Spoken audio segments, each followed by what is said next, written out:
immoral, and wrong. This is the Modern Eater Show. Piping hot and delicious. The Modern Eater. Food, food, food, food, food. Come and get it! And now your hosts, Greg Hollenbeck, Jay Parker, and Brian Freeman. Okay, why not? Here we are, live from Rocker Spirits in downtown Littleton. Greg Hollenbeck, Jay Parker, Brian Freeman. Little Rich, I think he's on his way. And no Dave Avery tonight, but this is what's really cool. Busy October shaping up, Brian. Yes, it is. Really busy. Yes, it is. We've got a lot of projects that we're working on. And we've been wanting to get back over here for a little while. Without further ado, Dustin from Rocker, how are you? Good evening, gentlemen, and as always. Good to see you. Boy, we've had some good times out on this patio. It has. You guys always liven it up when you come in, and it's always an occasion. As the years go by, right? Yes. We're a little over 3 years, 3 months now. 3 years. Wow, 3 Dustin, months. congratulations. Time flies, but then it doesn't, right? No, it's a test in perseverance and patience. So how many barrels are ready? Did you have any started before you guys? We have produced 0 barrels ready. 0 barrels ready. 240 in the fold. It's 248.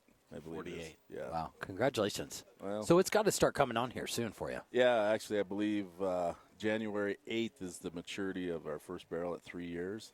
Wow, congrats. And if it's ready to barrel or bottle, we'll do it. We got a cool night tonight, obviously, at Rocker Spirits right now, broadcasting on our iHeart affiliate, 630 KHOW in Denver, but also streaming live on Facebook. Check out the Facebook feed because you're going to be able to see all the coolness that Rocker is. And as this distillery that sits in, there's not really a distillery in any distance from us, is there? No, there is another one that just started in, it's 5280 out more Sims, Ken Carl area, but it's actually has a Littleton zip, so I would say it's at least 5-7 miles from here. Yeah, so when we say distillery, we're talking which spirits? They're doing a bourbon. You. We do a bourbon, a whiskey, and then we do rum and vodka. Yeah. Are you aging any rum back there? We are. We put our rum. So our rum is 100% cane sugar product. And then we just put it in used whiskey barrels. So it's not back sweetened with any sugar or molasses. It's just the whiskey barrel and the cane sugar working together. Yeah. Nice. You have a nice tasting room here Yes. as well. Yeah. So as far as the distillery goes, tasting room I think is very important and essential. But you have a few restrictions upon you being a distillery. What are those? What kind of ingredients can your bartenders, John and TJ, use? Well, as being a distilled spirits plant or producer, we're only allowed to serve what we make. So we have to compound our own gins, our own bitters, and things like that. We can't just go out and get Campari and things like that. So we're somewhat limited in what we do, which actually has been somewhat of a cool blessing. Yeah. Our guys get very creative with what they do. Your menu, and we're going to go over that. The full value is on the Facebook Live because we're going to show you the drinks. We're going to show you a tour of Rocker itself on the inside and out. We've had some great block parties out front here. Rocker has just really turned into kind of that meeting place in Littleton.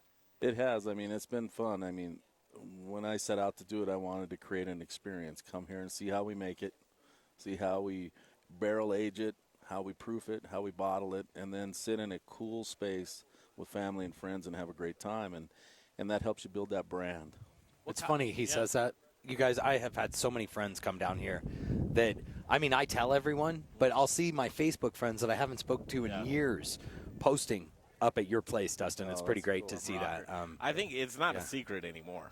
The word is out. And you're seeing folks, this is fairly a destination spot. It is somewhat, yeah. I mean, we're tucked away a little bit off of the beaten path of Main Street. We're 1 block north of downtown Littleton. Once people discover where we're at, though, they keep coming back, and that's a testament to the staff here with the cocktails and hopefully the whiskey they like. Yeah, build quite a community. The staff that you have here is fantastic, and I think we can just start with your head distiller, Nick Hutchinson. Yes. What a guy he is. He is aces, man. Nick is just a treasure for me. He's just I look at him as my little brother. He's just solid guy, intelligent beyond belief, and hardworking. And has he ever had a bad day? Oh, yeah. He's a blessed guy. But he doesn't stay there very long. Yeah. He bounces back really well, and that's great. Dustin, one of your guys helped you build this place because, I mean, one of the things that I always used to talk about, one of the things that your passion, is building. And that's, as you look around this place, soup to nuts, up and down, this place is just gorgeous, hand-forged. But then I was just sitting out here looking at your sign and saying, that thing will last. I mean, beyond the cockroaches. Which You've sign? built this thing. Look at right in front of you, man. Look at this. Yeah, It's on an I-beam up there, that sign there that says Rocker Spirits. And it's just, I mean, it's a testament to how solid of a foundation you put together, I think, with your program. Are you showing this, Jay? Well, I like that. I just, I love old vintage Americana, and I just want to kind of, that's me, and that's what I feel our brand is just that vintage look and feel and industrial. So, well, but it's solid. I mean, deeper than that. I mean, well, and I guess you could go back to a time when, cars were built out of steel, and we lived in a much different world 50 years ago. Not always the most efficient, but definitely, some of those old engines are still around, and I wouldn't put that to any aluminum block necessarily out there. Right. When I talk about our brand, I really try to say we want to create a generational brand, not something that's going to be here today and gone in a couple years. I want someone to say, my father used to drink here. My father drank Rocker. My kids drink Rocker legally. Legal drinking age, guys. But I just want to build a generational brand, and like you say, it has to be on a solid, sound foundation. Yeah, well, you really have done that here, so congratulations. Oh. I mean, Dustin, I've Thanks always for been the a fan support. of yours since we met. I mean, you're just, as far as you were solid person, as well as, Well, he put up with us for 3 years. Well, Greg would say stocky builds, I'm solid. You are solid. We're going to do a lot tonight. We've got some folks here out live from Rocker Spirits downtown Littleton. What's the address, Dustin? 5587 South Hill. Yeah, you're open for business right now. Yeah, Come on Wednesdays down. through Saturdays, 5 to 11 is our tasting room, and then Sundays, 11 to 5. walking distance from light rail. You can get on Absolutely, the light block rail and a come half down from here. light rail station. Yep. We have some neighbors of yours just down the street, and it's a brewery. It's called Locavore. Never heard of them. Yeah, I know. Yeah, they're good dudes over there. Great. They're here with us tonight, and Jason and Andy will join us on the show. And they also did a barrel age in one of Rocker's barrels. Yes, yeah. Excited to taste that. be We the know first. tonight is going to be tapped and gone. We'll do a first tasting of that, and then it's kind of an all-drinking show tonight with at Rocker Spirits. We're going to go through and highlight a lot of their drinks here, which you'll really love what they do. We're also going to talk some beer with Locavore, and then kombucha. Yeah, Dustin, you never drink kombucha in your life. I absolutely have. You have? How do you think I built this temple? You don't like I it, mean, though, I do take you? good care of it. Do you No, know- there is some kombucha that I do like. There's some that, I'll be honest, it has a little bit of a bitter taste, but there's some kombucha out there that is phenomenal. So So you're not down with the vinegary? yeah, Yeah, that I don't that like stuff. that either. I'm not a guy that likes bitter. Yeah. So yeah, I sprung kombucha on Nick. He knew the acronym of what kombucha or SCOBY stands for. SCOBY. Yeah, did you know that's an acronym for something? I know what an acronym is. I did not know what that is. What is it, Nick, Greg? no, Tell I her. don't know it. I mean, I've heard it. Oh, then how multiple would you know times. that Nick even knew Right. what it was? Well, because Maybe he was just blowing smoke. I've heard it from Dave a few times. Oh, okay. Of what SCOBY stands for. So I would not go to did not know task that. with Nick on Trivial Pursuit. He is. And who's Dave, though? Dave is from Trubucha. Or we'll call him or Mark. Mark. We can call him Mark, Matt, Dave. Whoever you guys want to call him. Wait, hold on. Wait, let me just stop He'll the go show Mark. for just before we go to I break. am relishing in this right now. Any opportunity, Brian is the worst with anybody's name. His own name. He called himself Brian Eater More than once. more than once, and so he jumped all over. He lives, breathes, and eats the brand. Yes. That's all, man. He's The just first passionate. opportunity. He's passionate. As much as we're highlighting fantastic beverages tonight, there's something really cool that's happening here. My heart just lit up when I saw Chef Chito Arreola walking with a big tray full of delicious foods, bites from this truck that you have parked out front of Rocker Spirits, and there it is, Chef Chito on the job, making delicious food. Another boss dude, man. That kid works. I just love his work ethic and his talent and his creativity. Not going to show you yet, Brian. Oh, come on. Not going to show you. We've got a lot of cool stuff to show you. Tune in on our Facebook feed. We do need to take a break. Live from Rocker Spirits, Greg Hollenbach, Brian Freeman, Jay Parker, and, of course, Dustin Evans right here at Rocker Spirits. We'll be back in a flash. Please listen to a few kind words from our sponsors.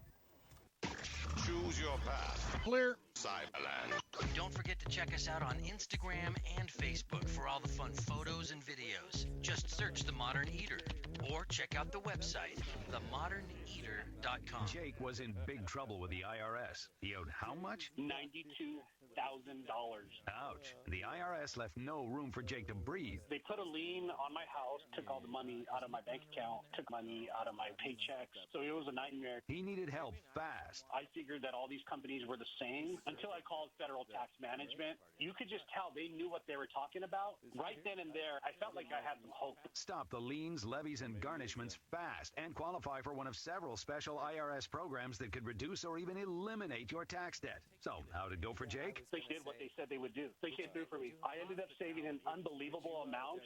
I was so jazzed. I was extremely happy. If you owe more than $10,000 in back taxes, take Jake's advice. Give Federal Tax Management a phone call. If they help me, they can help anybody. Call the Federal Tax Management Hotline now. 800-454-5040. 800-454-5040. 800-454-5040. Hi, I'm Charlie Gottenkenny, brewmaster at Brews Beers. We do badass Belgian-style beers exclusively, and we're welcoming fall with a big selection of beers for the cooler months.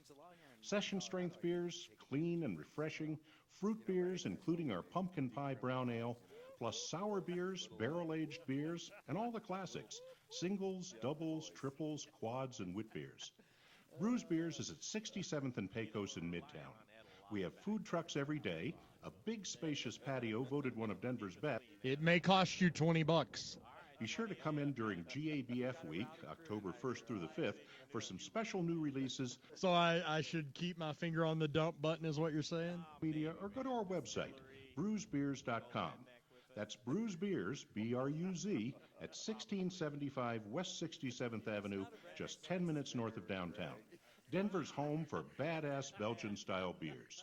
Hey, it's Greg Hollenbach. Any more of the I'm choosing to ignore some things. food and drinks, but I also want to eat where I know my money is going to a local restaurant that I believe in. I believe in the Goods restaurant on Colfax and Mark Whistler. The Goods is a community restaurant and bar with a menu focusing on vegan, vegetarian, gluten-free, and keto options. Comfort food lovers, try the best burger on planet Earth. I love it. 8 ounces of grass-fed beef and never, ever any hormones, antibiotics, or steroids. The Goods is truly a cultural melting pot, a family restaurant open to all. Their bar program is amazing. Saddle up at their long, luxurious bar, have a nice craft beer or a cocktail. Like their Facebook page and stay up on amazing events and specials going on throughout the week. Located on East Colfax, directly connected to the Tattered Cover Bookstore, across from East High School with free parking and a garage in back. Look them up online, thegoodsrestaurant.com. I'll see you at the Goods. Hey, Colorado. This is Brian Freeman, owner of Growers Organic and a host on the Modern Eater Talk Show. Growers Organic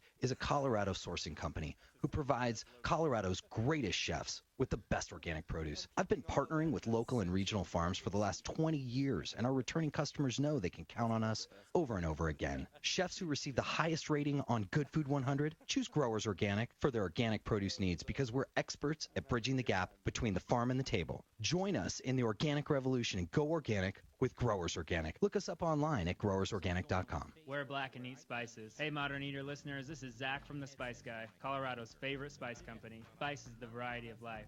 At The Spice Guy, we have a passion for sourcing the best ingredients from the best farmers all over the world. Choose from thousands of 40 seconds to return ingredients, or let us create and blend custom flavor profiles for whatever style of food it is that you're working with. With over 1,000 We now have 30 seconds. behind us, you can't go wrong when you choose The Spice Guy for all your spice needs. The Spice Guy. Spicy. Born in Breck, raised in Denver. TheSpiceGuyCo.com.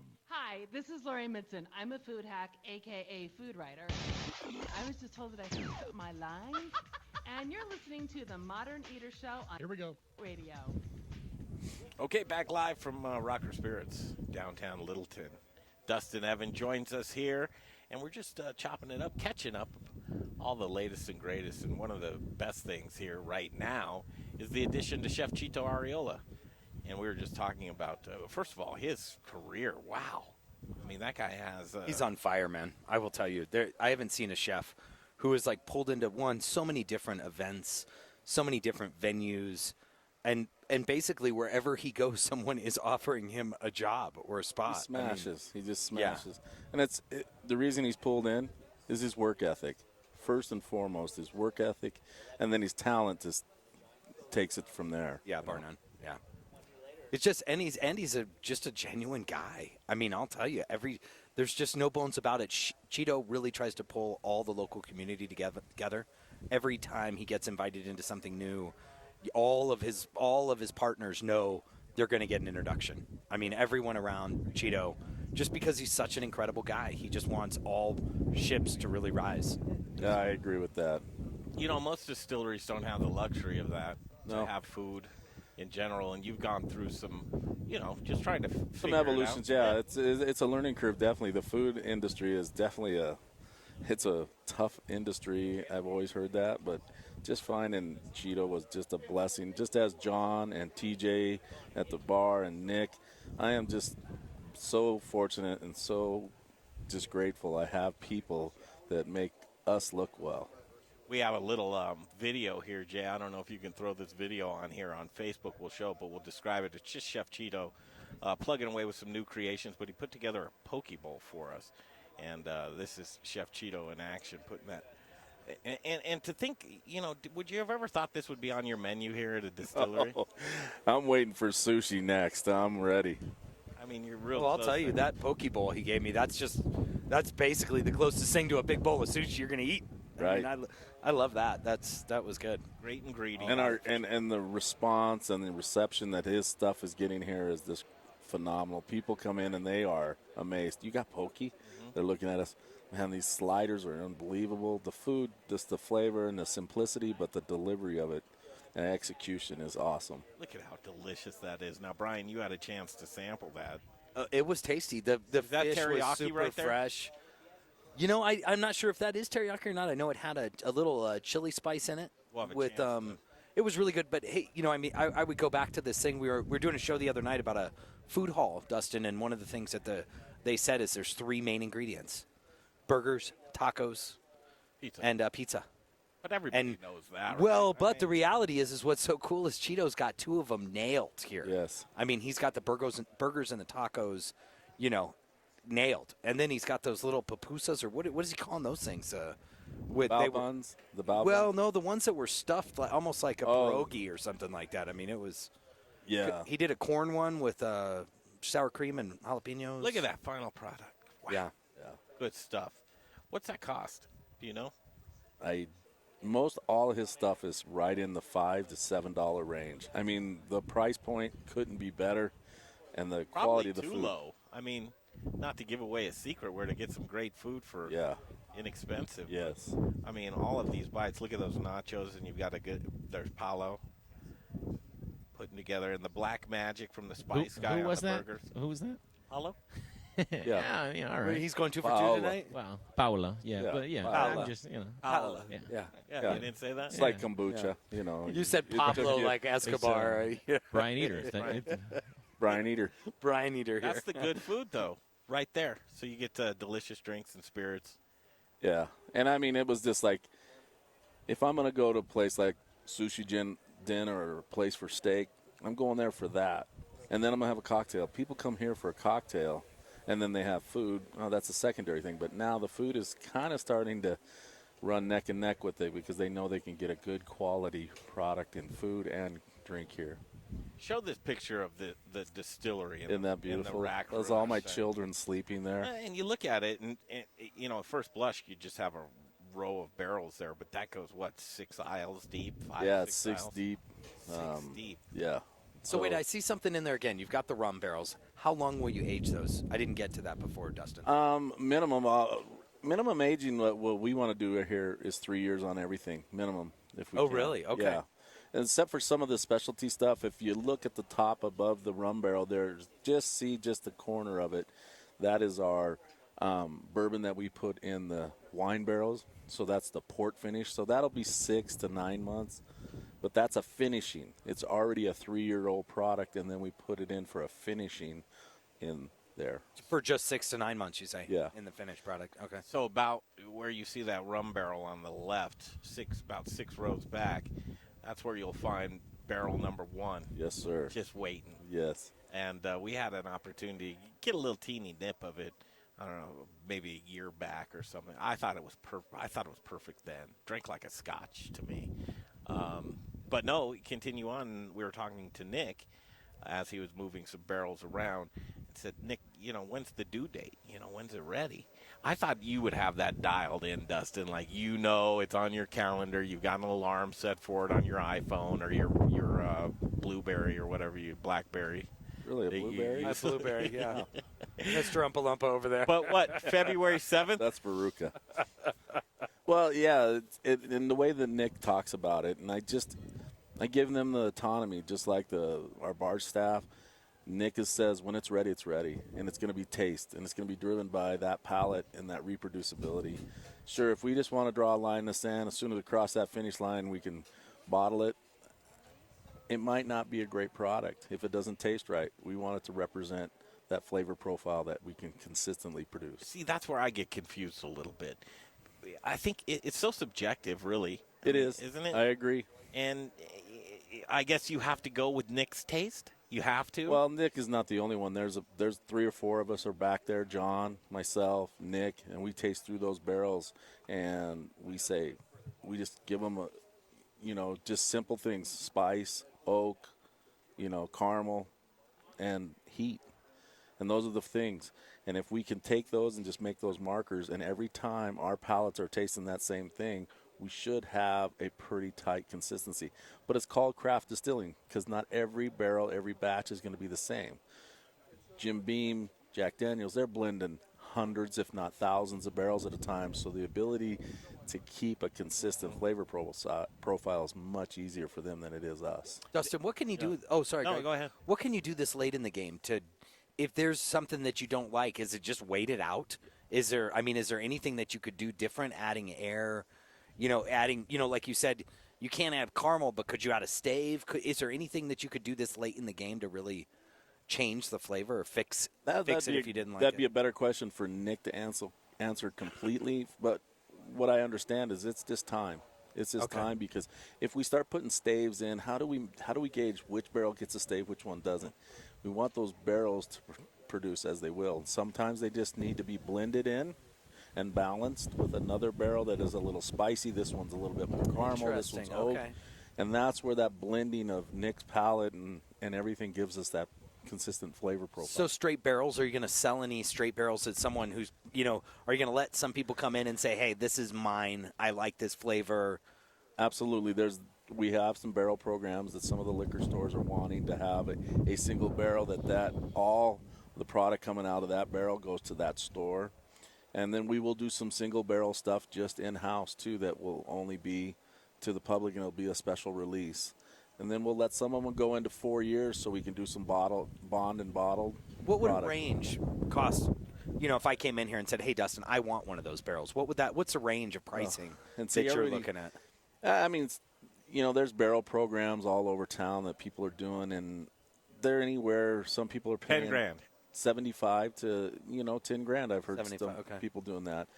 And you're really trying to figure out where that barrel proof starts at, and then bottle proof, because they can't come in here and just with a 2-wheel dolly and load up that barrel and roll it out and put it in their truck. That's right, because you're taxed on the proof. It has to be bottled, so we have to put it in a unitized measurement that can be taxed. Okay. And then they could take all those bottles home and pour them back in that barrel. Gotcha. Okay, interesting. Okay. So. Isn't this, Greg, do you know all this stuff? No, I'm sitting here listening and learning as we go along here. I do know that I think that there's a benefit to the inconsistency. I would agree. I think that's what makes it craft. That's what makes it unique. And not every batch of beer is going to be exactly the same. And some people may have a favorite to them. I mean, we barrel on certain days. We've barreled on my birthday, Nick's birthday. We barreled on the eclipse, Halloween. We just have some different dates, and it's kind of fun to look back at those days. And then we can look at time of the year of harvest of the corn that we got and the rye and the Is wheat. all that documented? Yes, absolutely. So we're governed federally. We're not governed state or local. So the TTB could come in and audit us. And if we say that this is a bourbon barrel, we would have to produce our mash bill of what went into that mash, how much corn, how much wheat, how much rye, or whatever. And then we have to show them our distillation notes where we started our collection and where we finished our collection, did our tails cut. And then when we barreled it, we have to show them the barrel proof. Is that program that you showed me at that one point where all of that, the statistics were constantly? I mean, and it's awesome because it gives us the intellectuals to show a body of work. Yeah, say, man, this was a barrel that we did this way and it yielded this and these ones. And then two is we can go back and when we get a grain delivery, we have to log all the grain that comes in because the TTB has to see the grain because it has to all add up. You say you use 700 pounds of corn over here. Well, you only brought in 5. Or you did this. When barrels show up, we have to log the barrels in too. So it is a brand new American white oak barrel. So all that is part of our audit. All that is numbered, the barrels even. Absolutely. To where it comes, there's some database somewhere that shows that barrel came in brand new. Yep. It's got a number to it, and it was shipped to Rocker Spirits in Littleton. Yep. Wow. Yeah, it's crazy. It's the fun part of it. Yeah. All those little nuances in the whiskey industry is just what I love, the Americana that's all twisted and tied up into Let's take a break and come back and let's talk about, I like to geek out in this way. Let's talk about all that's involved in actually putting a barrel of whiskey together. Awesome, Greg Eater. That's Brian Eater. Oh. All right, Greg Hollenbecker and Brian Eater here. That was good when you did that last week. Inside joke, but Brian was at the wine festival and doing a great job at emceeing that. Go ahead, Jay. Yeah, well, I'll give you the Cliff Note version, then we can take a break. But here's the things, and God love him, and he's such a good sport. Yes, he did a sweetheart. great job. But so he did Brian Eater. He did. We were in Palisade, but he said Paonia, and everybody's like, what? And he's like, I know he Palisade. was like Axl Rose in Orange County. And when then he what was in the other Amsterdam. one? Like he said empanada, and they were eating risotto or something like that. You know. Oh, I'll have to see. You did a food one. Yeah. He was like, how are those empanadas? You know, and they were having risotto. Top of the hour, Locavore is going to come on. Locavore Brewing Company is here with us, and Jason and Andy. Yeah. Andy Nelson and Jason Reinhardt. Hey, you know, if we had a producer that wrote those things down for us. Hey, listen, the producer you have that's the best. That's the best that he's got. You're doing a great job, Jay. Try and check us out on Facebook Live, and we'll wrangle Chito. Hopefully, did you get an? I got a camera in there on his stuff. Oh, you do? Yeah. Fantastic. I'd like to get Chito on the air Cheeto. in the kitchen, but we'll take a break now. What time is it? We're a little behind. 6:30. We'll break now. 6:30 on 630 KHOW, iHeart Radio station. Take a break. Come right back to Rocker Spirits right here on the Modern Eater Show. Choose your path. Clear. Hey, you guys have a pause in this stop set, I'm assuming, for client read? Videos. Just search The Modern Eater. Hey. TheModernEater.com. Okay, and another question. I noticed there's no hard time except at the straight up top of the hour. How do you hit that commercial right before that? Portfolios to your goals and needs. Some only call when they have something to sell. Fisher calls regularly, so you stay informed. Okay. Some advisors are... You're about 2 minutes away from the live read. Fisher Investments fees are structured so we do better when you do better. In other words, we're on your side. Maybe that's why most of our clients come from other money managers. So if you're in or nearing retirement, talk with us and find out why investors are switching to and staying with Fisher Investments. Fisher Investments, clearly better money management. Investments in securities involve the risk of loss. Visit us at FisherInvestments.com to find out what we can do for you. Hey, pizza lovers. It's your pizza guy here, Jason McGovern with Crush Pizza and Tap right here in Denver, Colorado. With your help, let's make pizza great again. Come into Crush Pizza and Tap for our award-winning pizza, wings, and local beer. But we're serving up 3 styles of pizza for you to crush. Dig into our Chicago deep dish with sauce on top of the cornmeal crust. And don't forget about our Sicilian, that's right, with cheesy crisp edges and that soft crust. Don't forget about America's Pizza. How could you do that? Crush Pizza and Tap's hand-tossed pizza will take your taste buds back to that neighborhood pizzeria you loved as a kid. You like deals? Come in and mention the Modern Eater and get a buy one, get one free on our hand-tossed pizzas any day of the week. Man, that's good. Lastly, don't forget to crush our award-winning smoked wings. They're Little Rich approved and loved by everyone. Crush Pizza and Tap's conveniently located at 1200 West 38th Avenue, just minutes from downtown. Come and crush pizza with us. We've been making pizza great again since 2012. It's Crush Pizza and Tap. Want to bake the best? 30 seconds to, I guess, the live ad lib. Wraps fold cold and don't break open, yet they're soft and delicious. What's my secret? Ardent Mills. Organic, ancient, and heirloom grains like quinoa. What will be your out cue? Headquartered in Denver, Colorado, Ardent Mills provides the industry's... for the end of this spot here. Whole grains, customized blends, and specialty products. Okay, cool. Grains and unique plant... All right, guys, 5 seconds. Here we go. Oh, you will too. To bake the best, you must use the best. Mike is hot. ArdentMills.com. That's right, and back to the show in just a second, live from Rocker Spirits in Littleton. But before we do that, I want to talk bread. Jay Parker here for the Modern Eater. Bread is my favorite food to eat. Is it really, Jay? It is, and Aspen Baking Company is up at the top of my list. I mean, it is a paid advertisement, but we all love Aspen Baking. But I really wonder if bread is your favorite. It is. It is mine. Absolutely mine. In bread form, like tortilla, bread, those carbs. I'm a carb guy. Sourdough's my bread. Sourdough's good. Well, Aspen Baking has sourdough, folks, and they're going to be down at the first inaugural Pueblo Food and Ag Conference next Wednesday. They're making all the buns for the burgers and the pork sliders. If you guys want no preservatives, no artificial coloring, no chemicals in any of your bread, then you need AspenBaking.com. Why would you want any of that in your bread? Well, you wouldn't. That's why they don't have it. That's why they don't have it. Yeah, it's they're all natural. And there's hoagies, focaccias, ciabattas, baguettes, croissants, bear claws, lobster rolls, pound cakes, coffee cake. Now, box lunches. You don't really like bear lunch claws. Program. Well, I like bear claws, but I get them wedged right in here. That's a Chris Farley thing. Of a weight yeah, that's a Chris Farley thing. I there. love myself a bear claw. Listen, if you want all-natural bread and you're in Denver, you want Aspen Baking, and this is how you get to them. It's aspenbaking.com. We can't say enough about the gals over there, Cody Ann and Hollis, but go to their website right now, aspenbaking.com. One more time, you guys, aspenbaking.com. Hey, guys, it's Carly. Clear. We got Mother here. Don't get too excited. Live from Studio Kitchen, Colorado. I love your guts. You're listening to the Modern Eater Show on iHeartRadio. Let's go make some bone broth. We love some Carly Smith, huh? Don't you, though? Yeah, absolutely. How did she get I love your guts? Was that she was saying the opposite to Jay you, probably and then she just prompted her you to pushed say her that, over did the you? edge?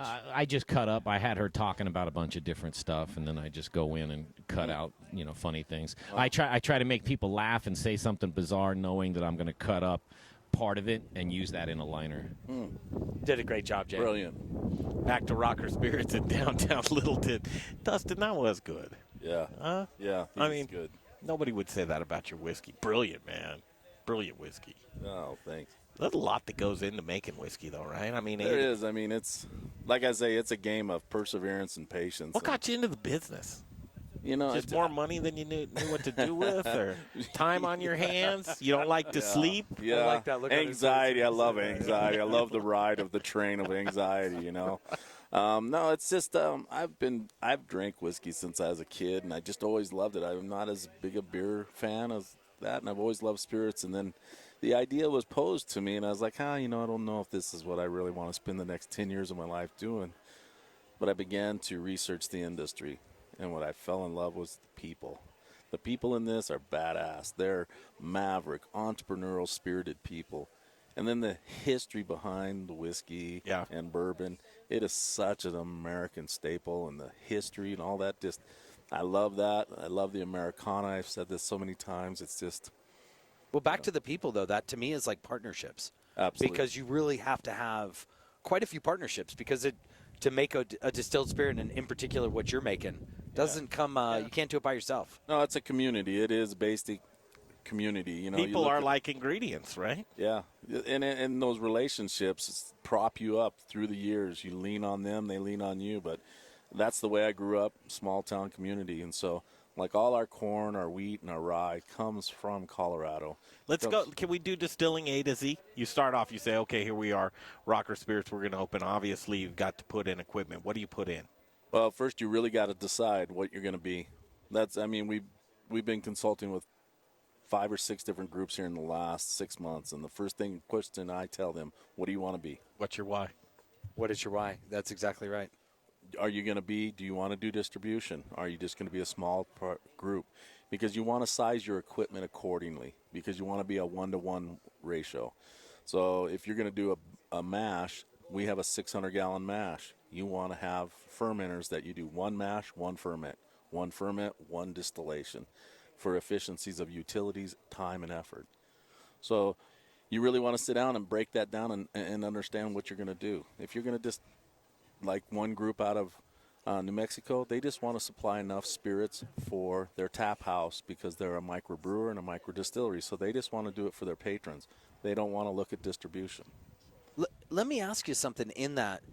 In a lot of businesses, one of the things I've learned recently is before you really even start the business, you should go out to the public and ask the public what the public, in yours, for sure, mine to a big extent, people want food. So I'm bringing food. People in your world want whiskey. But are there certain trends in that you would go out to the consumer and say, because that's what, really, if you're going to build a business that you can take advantage of what the market wants. You go out to the market and you ask question, them. Brian. No, well, this is. And I think you're getting it right. Yeah, that what would you ever do that in the in the world of whiskey? Would you go out and would you say to the consumers, what are you really looking for, and then come back and build the whiskey around that? No. I think there might be some you gotta make nuances your brand, in right? that. Yeah, you want to make your brand, but I think we look at historical data of what people like and what has stood the test of time. Like I said earlier, generational type of mentality. People drink Jack Daniels because my dad drank it and I've drank it, and we want to create that generational brand. I think there's a fair question of what's your influence? Is there anything that you're trying to replicate or anything out there that really... Absolutely. When we started, we knew we wanted to do a corn and wheat whiskey. It's a more approachable whiskey. Not everybody's palate enjoys a Scotch or a malted style whiskey. And we wanted to open that door real wide, and we knew we wanted our whiskey to be a good blending whiskey working behind the bar in cocktail programs and stuff like that. You get a lot of Scotches. It's hard to make a great Scotch cocktail. Most Scotch drinkers are just rocks or neat. Godfather. Right. That's a good Scotch cocktail. So when we did that, that was one of the first things. We knew we wanted to do a corn and wheat whiskey. It's a sweeter, more approachable whiskey.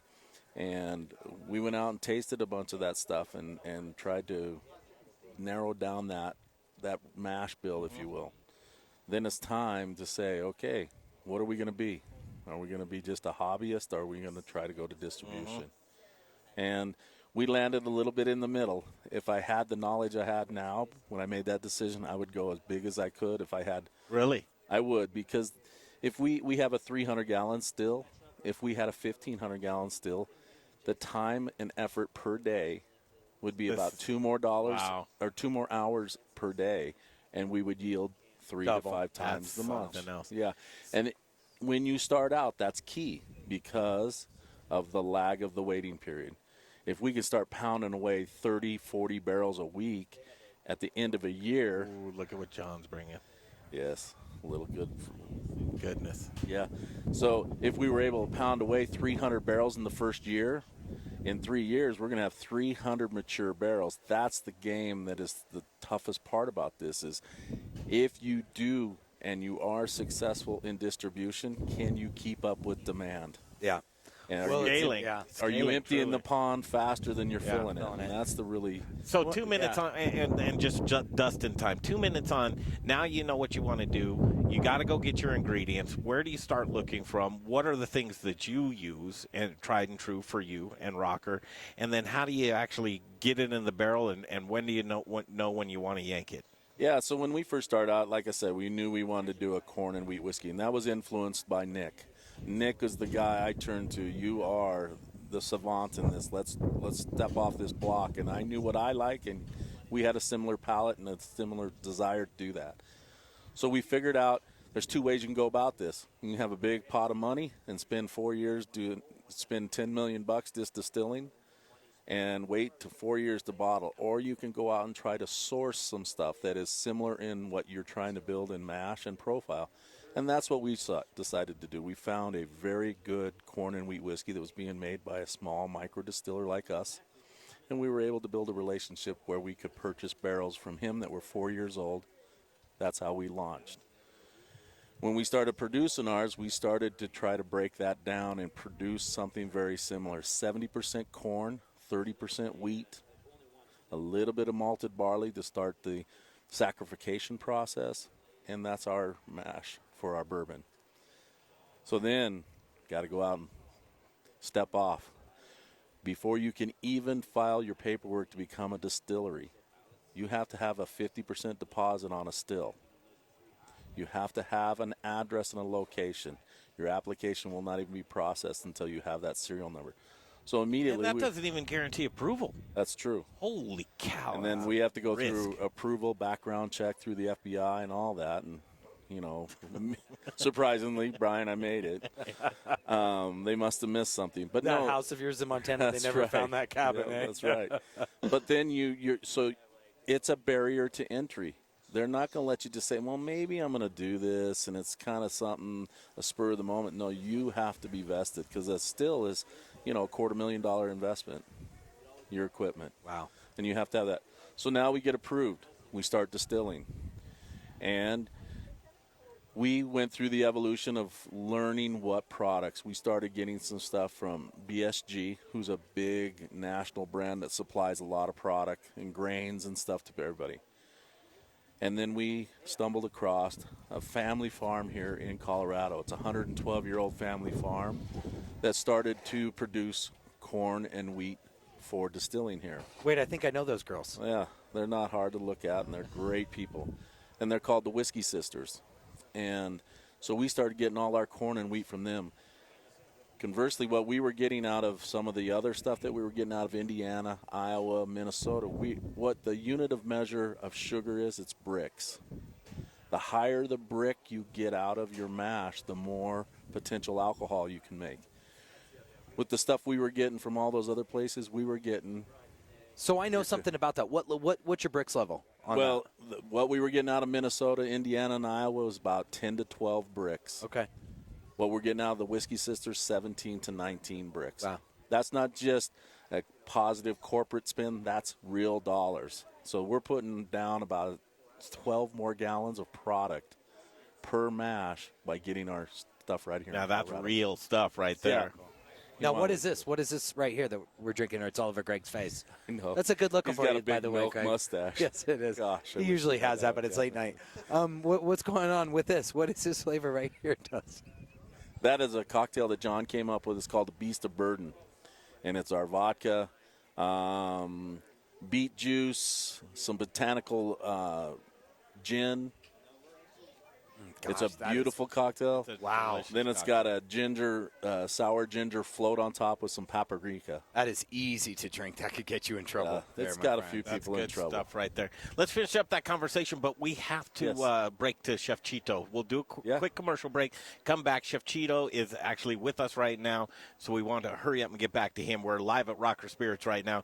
Greg Hollenbach, Brian Eater, Jay Parker, and Dustin Evans right here on the Modern Eater Show on iHeartRadio. Choose your path through clear. And don't forget to check. Hey guys, the for all the. Can you hear me? Just search the Modern Eater or check out. Can you guys? I don't know how you want to handle this at the top of the hour. There's a hard time hitting at 18:59:55. Prior to that, there's about a minute and a half of commercials and legal ID. Consolidated Credit has helped over 6 million people with credit card debt, and they're certified credit. Yeah, 5850, but there's no hard time there, so you'll have to hit it using your. Okay. If you could just give me 20. You out of debt fast without destroying your credit. The program. And you said the time is 58 what? Consolidated Credit now. Perfect. I'll let you know. 211-6818. 800-211-6818. That's 800. Yes, sir. Will do. 18. Consolidated Credit Solutions, Inc., 5701 West Sunrise Boulevard, Fort Lauderdale, Florida, 33313. Licensed by the New York Department of Financial Services and by the Vermont Department of Financial Regulation. Maryland DM 1492, Oregon DM 80092. Licensed by the Virginia State Corporation. Commission license number DC 83. Service may adversely affect the individual's credit. Non-payment of debt may lead to additional finance charges or collections activity, including legal action and not a loan company. Hey, it's Greg Hollenbach for Gluten-Free Things. Are you intolerant or sensitive to gluten? Or maybe you're a gluten-free lifestyler? Is your menu limited because you've eliminated gluten from your diet? Are you missing the taste of foods that traditionally contain gluten? What if I told you that you can add breads, pizzas, muffins, cakes, cookies, waffles, croissants, English muffins, the list goes on, right back to your menu? Gluten-Free Things is a local gluten-free and vegan bakery that reintroduces you to the foods you love. Owner John Irvin believes gluten-free shouldn't taste like the box that it's packaged in. Trust me when I tell you, the products from his bakery in Arvada are fresh, flavorful, and masterly crafted, leaving you with a product that tastes like the real thing. Simply delicious. The bakery is located in Arvada on 64th and Sims across the street from Arvada West High School. Check out their website at glutenfreethings.com. You'll be amazed with the variety of gluten-free products they make. And chefs, don't leave your gluten-free restaurant guests without options. Contact John at info@glutenfreethings.com. That's info@glutenfreethings.com to see what he can do for you. Give him a shot.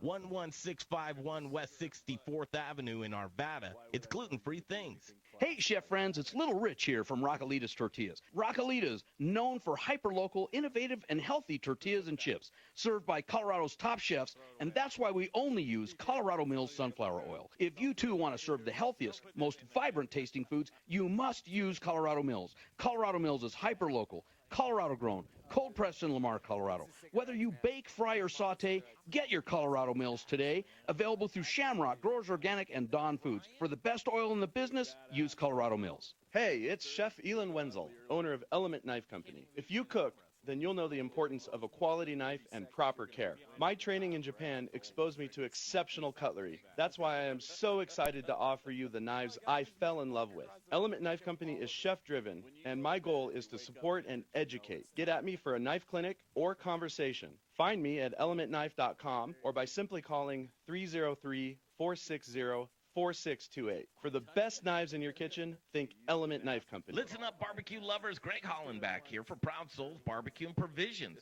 Proud Souls is Denver's authority of all things barbecue. Do you rule your neighborhood with the best backyard barbecue? From beginners to pit masters, Proud Souls has all the equipment you could possibly want. A variety of wood, pellet, and charcoal grills and smokers. Award-winning pit masters and owners of Proud Souls, Dan and Tony, have a passion for barbecue, and it shows. Located on 25th and Federal, Proud Souls retail store is bursting at the seams with your barbecuing essentials, the Spice Guy spices, and superior flavored fuels for your pit like hickory, mesquite, oak, pecan, cherry, apple, peach, maple, grape, and a variety of blends. Hit their website, ProudSoulsBBQ.com, for delicious hands-on barbecue classes and get information on current promotions and deals. For the best in barbecue, locally owned and operated on 25th and Federal, there are guys. Proud Souls Barbecue and Provisions. That's ProudSoulsBBQ.com. Feed me now. This is the Modern Eater Show. That's right, boys. Go. 3. Mix it up. Mice are hot. Cut it up. In the kitchen. How am I supposed to keep on feeding you? Oh, yeah. Kill people? Brought to you by Proud Souls Barbecue and Provisions. Award-winning competition cooks and purveyors of specialty barbecue supplies right here in Denver, Colorado. ProudSoulsBBQ.com. Feed me all night long. Mark your calendars. It's October 17th. It's a Thursday, and we're going to be doing a great bash at the Modern Eater Studio Kitchen, Colorado, as we will welcome the Chiefs into town, Broncos Chiefs, and we're going to do a tailgate party with Justin Brunson, Proud Souls folks. Chito, please come. Dustin, you've got a gig that night with Comcast. Yeah. But that's okay. Yeah. Next time. Yeah. We always like to get Dustin down there with the Chiefs and everything. And this trash truck. Look at that trash truck. with the It's food beautiful. trailer behind it. One owner, always garage, low miles. Yes, I see that. Chef Chito joining us. Chef Chito Arreola back on the Modern Eater Show. A couple of 3 minutes. Where do you even go? Here you go. You're into a distillery and you're dreaming up menu ideas. I know you didn't consult with Dustin and ask his opinion, anything food-wise. Or did you? Not really, just the whiskey jam. That Yeah. said, hey, can I get some free whiskey so I can make the jam? So, yeah, I get a bottle a week. So I haven't half seen of the any- bottle I haven't goes seen in any there. jam yet. What's on the menu, Chito? The menu, we have poke, tapas from Chef Peter around. He's an ACF member here. The empanadas are his too, so they're made here locally. That's what we were wondering. Nice.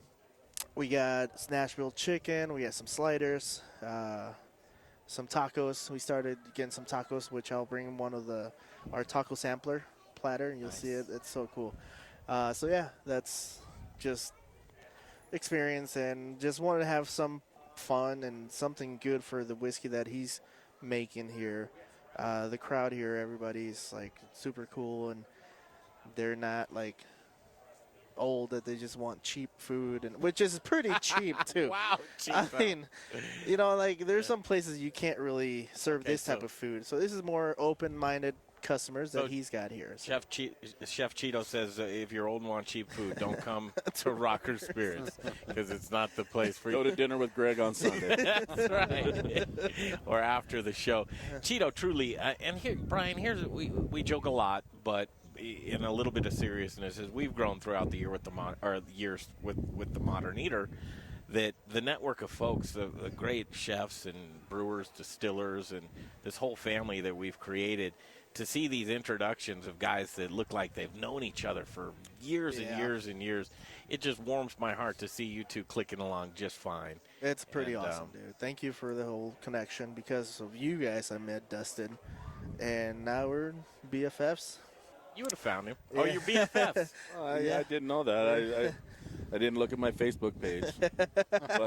but the one thing that is, I just think it's common belief and integrities that Chito has and I have, and the work ethic behind everything. Yeah, absolutely. Guys, we got to break off to the top of the hour. Locavore Brewing Company is going to be coming up. Chef Chito is going to be working hard, and we'll be back for hour number 2 coming up.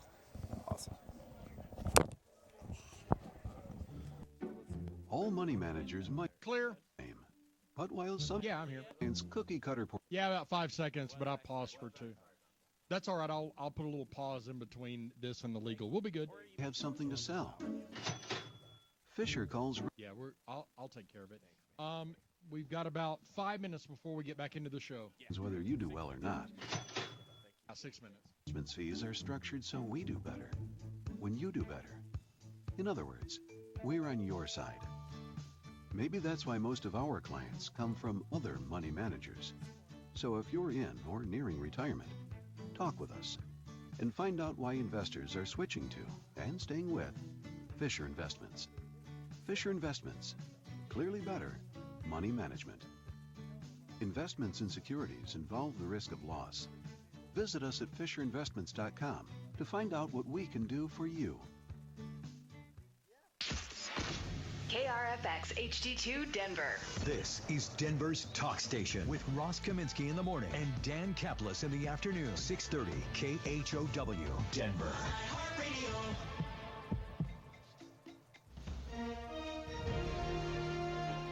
ABC News, I'm Yuni Han. As a whistleblower investigation continues, U.S. Special Envoy to the Ukraine, Kurt Volker, resigns after his name was mentioned several times in that report. The House subpoenaing Secretary of State Mike Pompeo for possible documents on the Ukraine, and House Speaker Nancy Pelosi telling everyone to stay the course. ABC's David Wright. House Speaker Nancy Pelosi is urging members of Congress essentially to keep their eye on the ball, as she sees it. She says the top priority for this investigation is not really the alleged cover-up, but the alleged crime. She says that House investigators need to get to the bottom of what the Trump administration was up to in Ukraine and whether or not that broke the law. And CVS Pharmacy suspending Zantac sales indefinitely, along with the CVS brand ranitidine, following a recent product alert from the FDA. Zantac could contain low levels of a carcinogen. This is ABC News. The Trump administration is expected to appeal a court ruling handed down Friday against its plan for detaining migrant families at the border. ABC's Mona Rivera reports. A federal judge in California blocked a plan to do away with what the Trump administration calls an incentive for migrants to show up at the border with a child. Under what is known as the Flores Agreement, migrant children can only be detained for up to 20 days, leading to entire families being released or families being separated. The government planned to do away with the 20-day limit, but the judge says it will remain in effect, at least for now. Mona Rivera, ABC News. And Spider-Man is staying with Marvel's Cinematic Universe. Sony Pictures and the Walt Disney Studios reaching an agreement after a public fallout last month on profit sharing. The third film, once again, will star British actor Tom Holland as Peter Parker and is set to hit theaters in July of 2021. Walt Disney is the parent company of ABC News. Yuni Han, ABC News. Ever wonder why Europeans seem to speak so many languages? Maybe it's because they use Babbel, the #1 selling language learning app in Europe. Babbel's award-winning technology gets you speaking right away, whether you're learning Spanish, French, or German. And best of all, you'll remember what you've learned. I always thought I was bad at languages, but after using Babbel, I can tell you I was just taught the wrong way. Using Babbel's 10 to 15-minute lessons, you can be speaking confidently in your new language within weeks. I was amazed that I could start having real-life conversations right away. It was so fast. Now I'm speaking Spanish. Woohoo! No wonder Babbel is the #1 selling language learning app in Europe. Try it for yourself and see why Babbel is the quick way to get conversational in a new language, like Spanish, French, or more. You can try Babbel for free. Go to Babbel.com or download the app and try it for free. That's Babbel, Babbel.com, or download the app to try it for free. That's Babbel.com. Now, Impact Traffic. This report is sponsored by Credit Karma. Well, we do have a wreck northbound I-25 at 58th Avenue. It's blocking the left lane. Emergency crews are on the scene trying to clear it, so use caution as you go around using the right lanes. Southbound traffic on 25 is still stalling around E470, and you can expect delays in town past Colfax. A crash westbound I-70 at Central Park Boulevard has the right lane and the off-ramp blocked. Traffic is backed up past Havana Street and it's continuing to grow. And it's also slowed down eastbound traffic as commuters slow down to take a look. Eastbound I-270 pretty slow from 25 to Highway 6. Denver weather tonight, mostly clear skies, low of 54. Tomorrow, sunny, windy, and a high of 87. Currently, it's 68. With your Impact Traffic and Weather, I'm Jake Ryan, 630 KHOW. Get your truly free credit scores and free credit monitoring from Credit Karma today. Download the Credit Karma app now. Credit Karma. Here's to progress.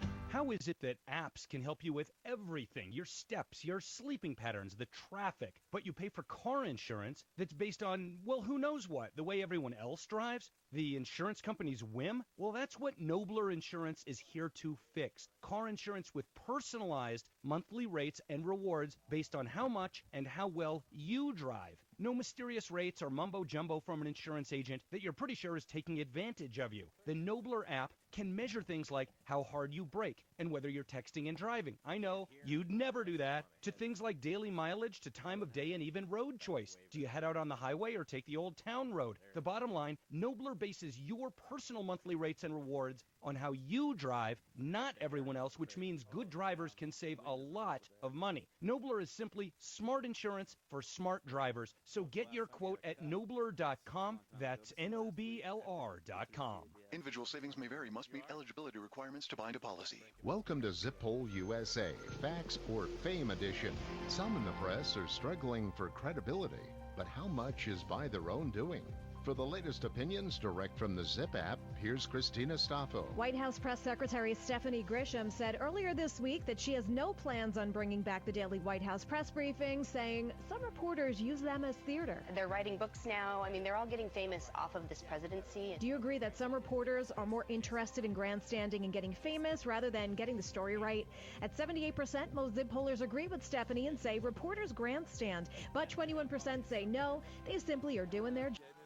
1 minute to return. And considering the legit journalists, do you think it's right for the Trump administration to cease the briefings? At 34%, plenty say no, the briefings should be a standard. However, 66% of those on the Zip app say yes, it's fair. A few ruin it for the many. That's life. And here's another Zip poll direct off the Zip app hot sheet. Should reporters be allowed to write books clearly expressing their bias in them while maintaining their press credentials at the White House? The majority here say no. 61% believe that's a conflict of interest, but just under 40% say yes. Until a rule is broken, they should keep the press pass. Thanks, Christina. Download Zip Poll USA in your favorite app store today. Share your opinions and make sure your voice is heard. We'll have poll results every day on the trending topics taken directly from the Zip app. Paid for by Zip Poll USA. The following is a paid advertisement. The opinions Here we go, guys. made during the following program are not those of KHOW, its staff, management, or parent company, iHeartMedia Incorporated. How about a bite to eat? It's time for the second course, hour number 2 of the Modern Eater. What are you hungry for? Here's to a meal Mics are going hot. here for. Delicious and tasty. Now we're getting to the good stuff. With your hosts, Greg Hollenbeck, Jay Parker, and Brian Freeman. Oh, yeah, we can do this. You better believe it. Here it is, live from Rocker Spirits. It's the Modern Eater Show, hour number 2. Greg Hollenbeck, Brian Eater, Jay Parker, the whole cast and crew here as the sun sets on Littleton and Rocker Spirits. It's a blustery evening in the Mile High City. It's the last show of September as we barrel into October. What do you think, Brian? Yeah, I think, you know what season started just a couple weeks ago? Yeah. What is that? Fall, man. Okay, thanks. That's, Just you're not making sure talking to Jay, and that's like the most rudimentary thing in the world, the seasons. And Jay, come Parker on, say doesn't something, seem Jay. to know. Listen, man. Jay Rocker, say something, baby. No, so that's one of those things where, honest to goodness, man, I don't like to get into geography or seasons and stuff. There's 4 of them, because bro. I really, Seasonality I know, or but it's geography just or- That's it's like not knowing your sister's name or if I she's older or don't. younger He doesn't than have you. a sister. I don't know. It's not like that, but I can remember. I mean, I can name them. I just don't know the order they go in or when they Do you happen. know what month we're in? Yeah. Where are we right now? Rocker Spirits, right? Yeah, that's right. And With Jay Rocker? Yeah, the tasting room is filling up, and Saturday evening, the events, this is a perfect place to do an event, whether it's a birthday party or a company function, to just buy out the distillery is a cool thing. You know, as we talk about food quite often, we love our beer too, Brian. Yeah, and speaking of names, there's a name that you have to have if you want to work at this place. Apparently, you didn't know that. No. It is purely a family affair. This next guest we're going to have on, everybody there has the same last name. Worst segue I've ever heard in my life. Locavore Beer Works here with us right now. And Jason and Andy, welcome to the show. Good to see you guys. How's it going, guys? Good. Well, there's actually a really weird coincidence that we didn't even know about, but we're going to try a beer tonight. And you can check it out live on Facebook streaming as well. That you barrel aged in a rocker barrel. We did. That's cool, man. You probably do that often, though, right? Well, we make this is our kind of our annual anniversary beer, the Black Pearl Big Imperial Porter, and we age it in many barrels. But we did a variant in one of Dustin's bourbon barrels this year, so we're excited to try it. We're going to give it a shot tonight. We're the first? You are the first. It's it. To try this one. Guys, we'll start at the beginning. Locavore Beer Works, where are you located? Up in Littleton, right just 1.5 miles from here, corner of Bowles and South Platte Canyon. Not far, Brian. Not far at all. Well, I want to know more about this. But you guys, I was not joking when I said everyone there is a guy. Did you not know that? Yeah. Greg, did by you last see this? name? Yeah, everyone. It's all family. Family affair. I love it. That's a big family. I mean, look at every single person on here. You've got to have some cousins. Is this just all wives and husbands? Where? Tell me, there's cousins. Did everyone change their last name? Is it a cult? What? Tell us, where did we go with this? Everybody is guy there. Everyone is a guy. Jason guy, Andy guy, Kyle guy. Gender neutral. Yep, just all hey guy. I remember the first – so I don't know if you guys know this, Jay Parker here, but they were on the show in 2018, like early 2018, right? You said – They didn't even – way back. I mean, when we ran into Jason at Proud Souls, and I was like, I think that we had you on the show. He's like, I don't think so. And I'm like, I think so, but it's been a minute. But anyway, when I was doing research, I was on the website and saw the guy thing, and I genuinely thought that. I'm like, everybody there's got the same – what a trip, you know? Not the case, though, right? You just said. Not the case. So, just like Brian could remember my name a few minutes after we met, that's when we said, hey, guy. And that's how it came about. So really? So you recognize someone, you remember the name, just call him Guy. Yeah. Hey, Guy. How you doing today? Yeah. Hey, guy. Funny way off topic, but high school party, and people are sitting around, and Guy was the thing. Hey, Guy, this, that. And I said, it's really dumb that people are calling each other Guy all the time. And Guy goes, my name's Guy. Ooh. My name's Guy. Total foot and mouth moment. And he wasn't a little dude either. He was a big guy. So I backpedaled on that one right away. Like, I love Guy. Too bad they're bastardizing your name, man, by throwing that around all the time. But you're right. I mean, everybody just simplifies things, right? Makes it a little bit easier in an awkward moment. What's happening down there? I mean, a lot of times neighborhoods and breweries are something that the neighborhood really embraces. The brewery, you get a good following that comes through there. How's your neighborhood treating you guys? Treating us well. Yeah, we have a lot of a strong group of locals that have been with us right from the beginning. And so when you go in there on Thursday or Friday, or if they're a Tuesday guy, you see them all the time. So that's nice. We've been that side of Littleton has definitely taken us in. So do you refer to your customers as Guy too? Oh yeah. The Guy thing's rampant. Yeah, we even had a beer line where we were trying all kinds of different single variety hops in these IPAs, and that was all. Hey Guy was just the name of the beer. You were trying some single guys. Lots of single guys, yeah, single hop guys. So we were really, Guy intensive there early on. Now we're not as much now, but yeah. How long you guys been around? It'll be 5 years on November 14th. So 5 years. Yeah. That's when there's no turning back now. No, it's over now. It's too late now. Yeah. Where did Locavore come? Where'd the inspiration for that come? Well, so when Andy and I were trying to come up with the name, we couldn't agree on anything. We like to fish, come up with some fishing names, stuff like that. But Andy was wordsmithing our business plan and used the word Locavore as in our attitude or approach towards how we wanted to source a lot of our stuff, whether it be chairs or tables. And one day just looking at it, it's like, hey, why don't we just call ourselves Locavore Beer Works? Can't agree on anything else. The wives still didn't like it, but we did, and that's what counts. Well, yeah, that's right. Unless they're there every day. Like you are. They? One of them is. One of them is. Yeah. Okay. So local, right? Absolutely. Well, that's our thing. We love local as well. What's your thing with local? Yeah, well, we try to get as much of the ingredients we need. And it gets easier every year, but this beer right here, this seasonal of ours, called Onkarinkus Tea. It's a wet hop IPA, and that's an all Colorado so do you get beer. Like high wire hops? Yep, this is exactly high wire hops. Grain from Alamosa. Proximity. We're yeast in-house for the most part. I actually have a cool little I'm sorry, guys. I have something fun I'll show you here while we're going. But keep talking about sourcing. Oh, so whenever we get an opportunity to source something local, we just jump on it. Well, let's try it. Do it. Yeah. What else can you source locally? Well, right now it's grain and some hops, and there's a couple yeast labs in town, so there's yeast available. And then, like Jason said, artisans and craftsmen for table making in the shop and whatever, just anything else we can get our hands on. Tables. We came across a cool rockless table at the Colorado Restaurant Show, which just blew my mind to think every single table has a little rock to it. A little wobble. These don't. I mean, somehow this guy figured it out. What are we drinking here? This is it. This is Onkarinkus Tea. Oh, that's what I'm drinking. Yeah, right you now. had a little delicious. A little preview of that. So the yeast we use is actually named Colorado IPA yeast. It's all Colorado malt, all Colorado hops. Yeah, the hops are all Chinook, single hop, all from High Wire.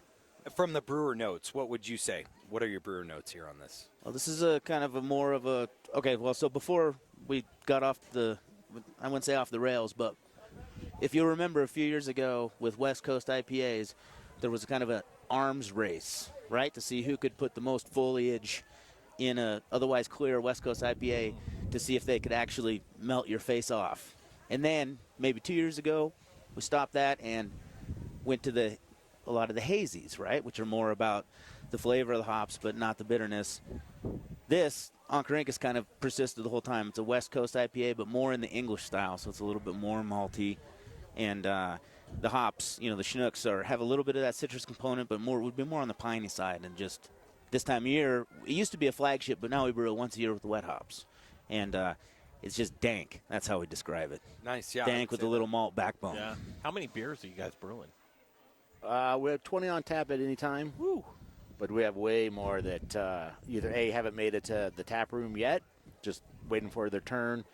I think we've probably done about 80 so beers since we've opened. Different recipes, yeah. We've become kind of a big seasonal thing. That's kind of our jam. Do you have a pilot jam. system that you can do small batches on? No, so we just go all in. You just in go the dark. all in. What were some of your favorites over the years?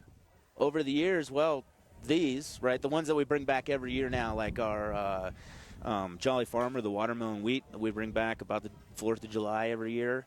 The Heisenberg, the green chili, roasted green chili pale ale that comes back in the end of August. I love that. Wet hop onk. We'll get out Santa's secret sauce later on. And then in the springtime now, we've just developed, and Jason just developed a new one, a Limelight, which is a key lime Kolsch. That's probably going to end up being one of our staples moving forward, too, when we get warm weather. Yeah. Are you guys entering this into any beer competitions, or what do you feel about that? Yeah. Is there anything happening here next week? Yeah, I've heard there's something going on next week, but I haven't really seen much advertising about it. It's going to be a blur by the end of the week, I'll tell you that. Now, are you guys exhibiting? Yeah, we're there. We're this year we're in just kind of the standard booth. For the last 3 years, we've been in the Meet the Brewer section where we staff the booth. You know, we have 8 people there all the time and a lot of interaction with customers and so forth at the GABF. This year we have just a standard booth, so we'll have some of the volunteers helping us pour. And that's Thursday, Friday, Saturday afternoon, Saturday evening, and it has that big competition component too. So those award ceremonies will be Saturday morning. So we'll go there. We'll go there as we've done for 4 years now to get disappointed, but then come home and have a big party with our investors. So nice. Brewers, well, good luck to you guys. Yeah, for sure. Brewers more and more are very conscious about what categories they're entering their beers into. Yeah. Is that something that you found that let's just make sure we're entering the right category? That's always a challenge because there is a part how we interpret the guidelines, and maybe we're on the market and maybe we're not. This year, I was just trying to shoot for the earliest categories in the announcing so we can get out there and start having a good time. But I've never heard that strategy. Yeah, I mean, we're in category 3, 4, 7, and then Andy threw in the monkey wrench when we're in 84. So we're going to be there the whole time. So have they always? It's 4 categories you can enter. 5. 5. Well, the other one's 58. So I was like, nah. I'll skip to the end, but we'll be there for the whole time. So we have we're entering our key lime Kolsch. In which category? That'll be our fruit beer, American fruit beer. Okay, actually. So so that that's the tricky thing about a competition is that the judge can say, oh, a Kolsch, and then they're going to evaluate it being a Kolsch and the lime secondary. Mm-hmm. So you have to kind of figure out how that beer fits into a category, and then added correctly, I guess. Yeah, it's always been like that. There's been a lot of great beers that can't win because the categories are narrow or such that they just don't fit in, right? And it could be the best beer in the world, and they're just right away if it doesn't meet that criteria. They don't have a key lime. They don't have a fruit Kolsch category, so you have to kind of figure out how do I put this in. Well, it's not a wheat beer, which is the other fruited category, so I guess it's American wheat then. And well, I want to try another one. First one was great. Yeah, as we're pouring, I'll ask a couple of another questions. Little seasonal. Yes, please. Pumpkin? Some people are divisive. Yeah, and we'll talk about the pumpkin division in pumpkin. As far as the Great American Beer Festival itself, those medals carry a lot of weight. They do, but is the weight still as heavy as they have been in years past? By winning a medal from the Great American Beer Festival? Well, asking me, I'm going to say yes. Because if I ever manage to get one, that was my next question. 8,000 of us. 8,000 of us, not in the GABF. We've taken, a lot of medals, but not in GABF. We have not cracked that one. Is that the coveted? Right there, that's the stone. I think between that and World Beer Cup. Yeah, that and World Beer Cup, I think, are the biggest. So if you medal in those, you have beat out a tremendous amount of other people. Now, what will that do for you, other than bragging rights? Will you sell more beer? I don't think so. I mean, there might be some people might follow you just because they say, oh, that guy got a medal, so I want to go try it one time. Yeah. But then after that, I don't know. Jason, Good for your ego. Blow up our heads. Yeah. Which isn't a bad thing, right? I mean, it get you out of bed a little bit earlier in the morning. Well, you guys, I'm surprised Greg didn't go to another angle on that because Greg has got some very strong feelings about the GABF. And I'm curious about air it out, man. What your guys' feeling is. Has it grown to a level of where it's not really representative of smaller guys like Is that Brian or Greg talking? I'm just curious. That's Brian's question. Okay, let's answer that question when we get back from a break, if you don't mind. Okay, I think it's a good conversation because I will state my opinion. And I have strong feelings on it, too. Do you really? All right. Locavore Beer Works here with us at Rocker Spirits. We're sitting outside sipping on beer and spirits. I mean, how much better can you get than that? Kyle Moyer from Bogey's Beer and Wine is here with us and his kids. It's just a really fun night here at Rocker. We encourage you anytime you can to get down here and try some spirits. And go to Locavore Beer Works as well and just be one of the guys. There you go. That's how it works out. Okay, we'll break away and we'll come right back from the Rocker Spirits, the Modern Eater Show on iHeartRadio. Choose your path. Clear. Through Cyberland. Don't forget to check us out on Instagram and Facebook for all the fun photos and videos. Just search The Modern Eater or check out the website. We've got about 2 minutes to your local spot break. Texas is responsible for your ad lib. I'm not sure what you're calling it. For anyone exposed to the herbicide Roundup. Live read works as well. Hutchinson lymphoma. The World Health Organization has designated Roundup weed killer as a probable human carcinogen. If you've come in contact with Roundup and have been diagnosed with non-Hodgkin's lymphoma. Hey, Jay, can you hear me? To compensation. A free. Do you still have my cell phone number? Would you text me the SoundCloud login and passcode, and I'll upload it when we finish here.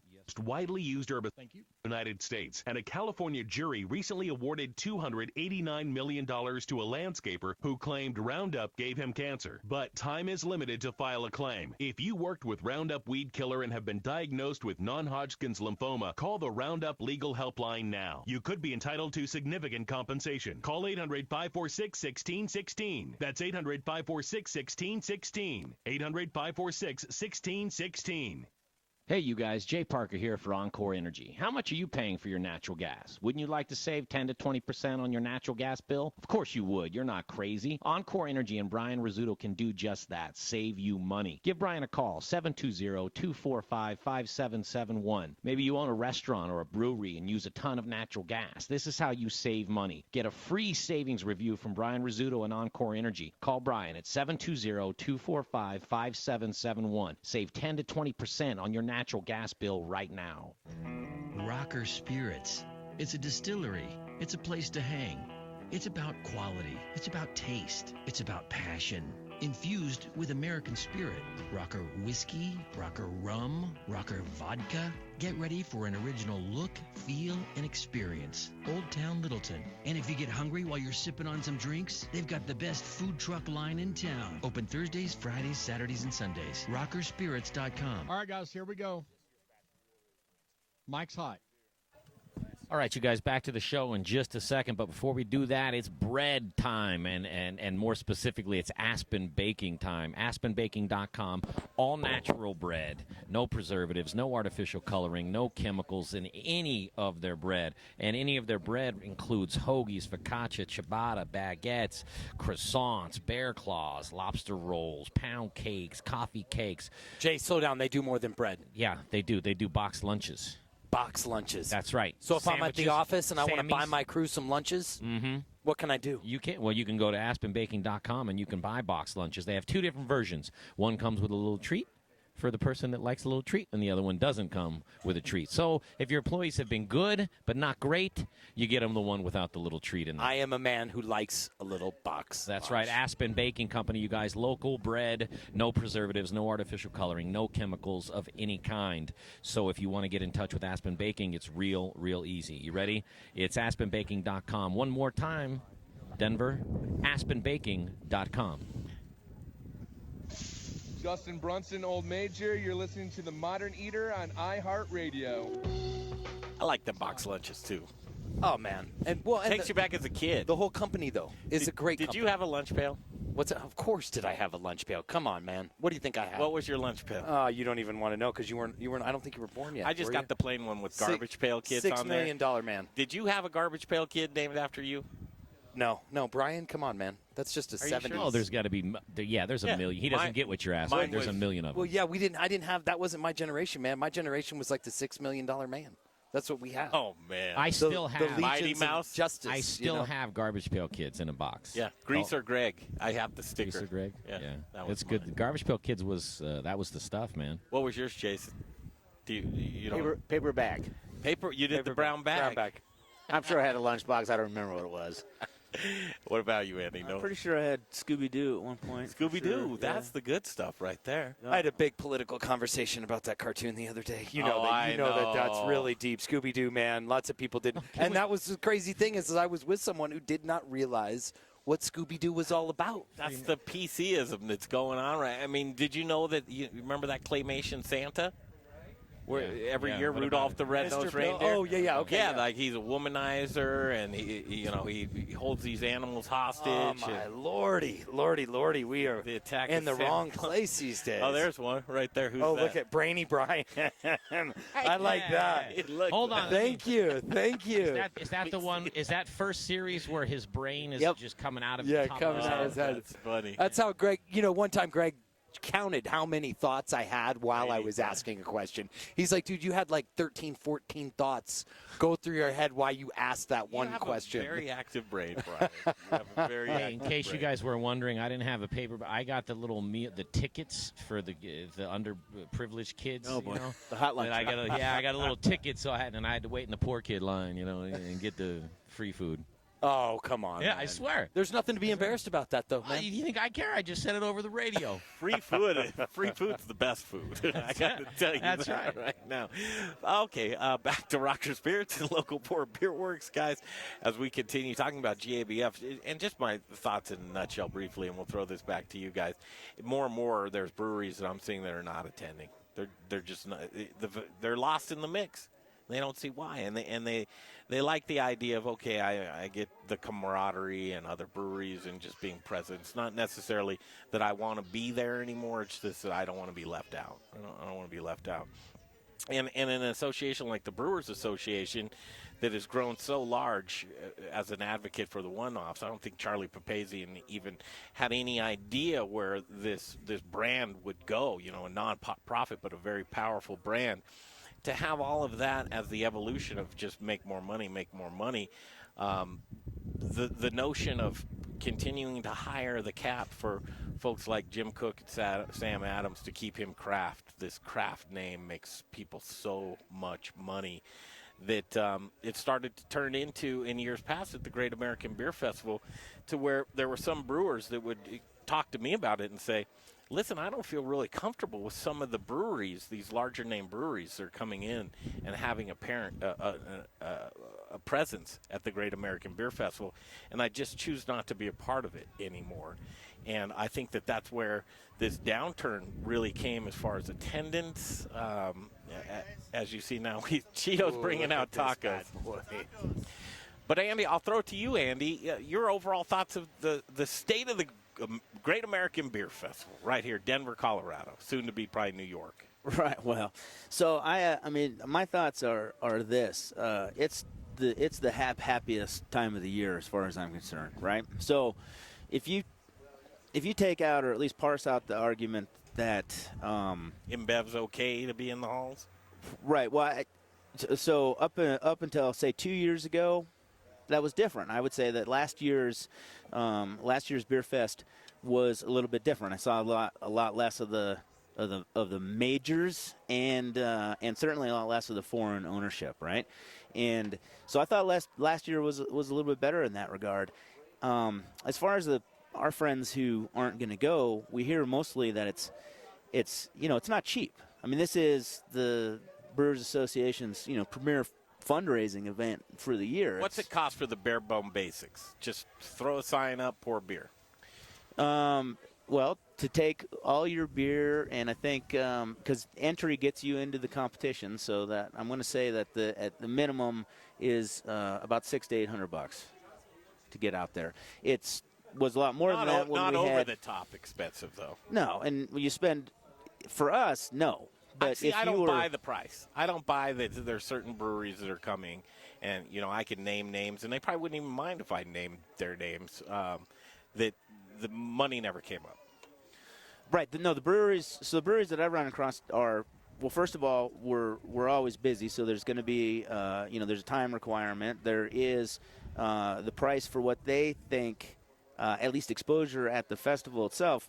Maybe they think that's not worth the money. Plus, there's labor too. You got to man the booth. If you're an out-of-state brewer, the costs go way up because you're sending people to help do it. You're trying to transporting equipment and so forth.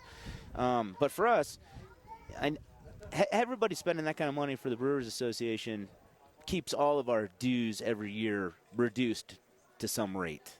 And nobody can argue, at least nobody our size can argue that there isn't return on that value from being a part of the Brewers Association. If nothing alone, then the political advocacy, that they watch out for all of us, the little I've ones. always been confused with that. Give me a couple, 2, 3, very tangible things that says, here's what they did, political advocacy that actually turned out in our favor. The biggest one was to be, they worked on the reduction in our federal excise taxes by 50% on beers, on 50% per barrel of beer for breweries less than the 65,000 barrels a year. I don't want way higher than us. So. Way higher than us. I could, easily misquote that, but beginning at the beginning of last year, they were backing the bill that allowed us to pay, save 50% taxation wise. Mm-hmm. That's a big thing. They are working to streamline all of the laws in the in the 3-tier system. It's different. We have so many different state laws in this. We're blessed in Colorado, and that's one of the reasons we have 450 some breweries now, and they can all self-distribute, and all of us can go down to, I can think of probably 4 or 5 stores within 6 blocks of here, and we can all go get a bunch of really great beer. Is that the same in Texas or in Mississippi? Not so much, right? So there's a real variety of laws, and I think that the BA is helping to But the Brewers Association is not just Colorado. I mean, that's the Colorado Guild, so Texas would go under the handle of Brewers Association. That's their guild, but our parent company, if you will, at the national level is going to be the Brewers Association. They are the one that are helping to fight those, at least on the federal level. There's obviously all the political advocacy at the state level comes from the different guilds, and we have a good one here in Colorado, but I think it's good money. I think it's money well spent to have the BA helping advocate for beer and advocate for us politically too. But like you, I'm not a big fan of having a 15 million barrel a year brewery owned majority by a European company, out here slinging 1 ounce samples with us in this festival that's supposed to be about what made it good. It seems like you're coming along after the fact to get people to like your product and earn a lot of money, whereas some of the other people there just want to get noticed. Mm-hmm. Let me ask a question, though, about that money thing there, because, Andy, you bring up a point that we talked about the other night, isn't it hard for a smaller brewer to really compete at scale? Is it harder for you to break through the hobby? And if maybe all that somebody wants to do is just have a hobby business, where it's keeping your family and the families around you, positive cash flow. Oh, but yeah. At what level, do you say, am I doing what I can for my industry? Am I really doing what I can for my community if I stay small? Or as I get bigger, and then that thing of, well, if I get bigger, then I might have to consolidate, or distribution becomes, how do you get a good distribution? That's very interesting, and I think there was an article published by the Brewers Association, I think about a year ago, talking about the most profitable model for a brewery, a craft brewery, and it was 80% taproom, 20% distribution, to where you really had to get back to the fundamentals of your taproom. That's us. That's our business plan. If the window was ever open for us in the last 5 years to make that next, leverage $12 to $30 million for an off-site production facility, get into 19 states, with the partnership with the distributor, if that window had ever been open for us, that was 5 years ago. Not now. Now that's, in my opinion, I would think would be the recipe for failure. Start, have a couple good beers, people like you, break ground on that massive production facility, work out a distributor arrangement, and get into 29 or 39 states, and then fail a couple years later. Have we reached the cap? Are we starting to see, it used to be, and we joked about it on the show that, another brewery just opened up. Now it's turning into, another brewery's closing down. Right. I still don't think we talk about this every year at our investor meeting just for fun, but I don't think we're at the net zero point yet. But there are a lot more failing than there used to be. But I don't think it's not like where you have to, one guy has to die for you to be able to open. I don't think we're quite near that, especially in certain markets there's still markets that I see around the country that are underserved by that tap room local beer model, that's our model, and that's the way we want to keep it. So. And is that conducive to growth over last year? To continue, to me, and I wish I could really articulate these thoughts, but and I talk about the Brewers Association, but the model is craft. It's this niche. You're supposed to be micro.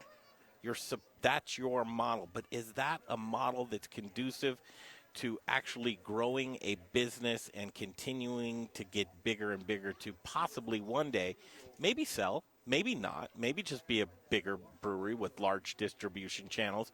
But you can never get to that point, and I guess Jim Cook from Sam Adams is in a great position to where he actually probably has to ask, hey, can you raise the barrel limit so I can still stay into craft? But is it a model of that you're just eating yourself? We're craft, we're micro, we're craft, we're micro, but we're trying to grow. Then we do grow, and then maybe you get sold to somebody, and then you've bastardized your product. You're no longer craft. Well, what is Blue Moon? That's what I would just ask that question. It's an interesting right there. An interesting thought model on how do you get stronger, better, more profitable than last year. Continue to stay in that ethos of craft and micro, to where the end game. If you want to make more money than last year and continue to grow, you're going to have to at some point cut those corners.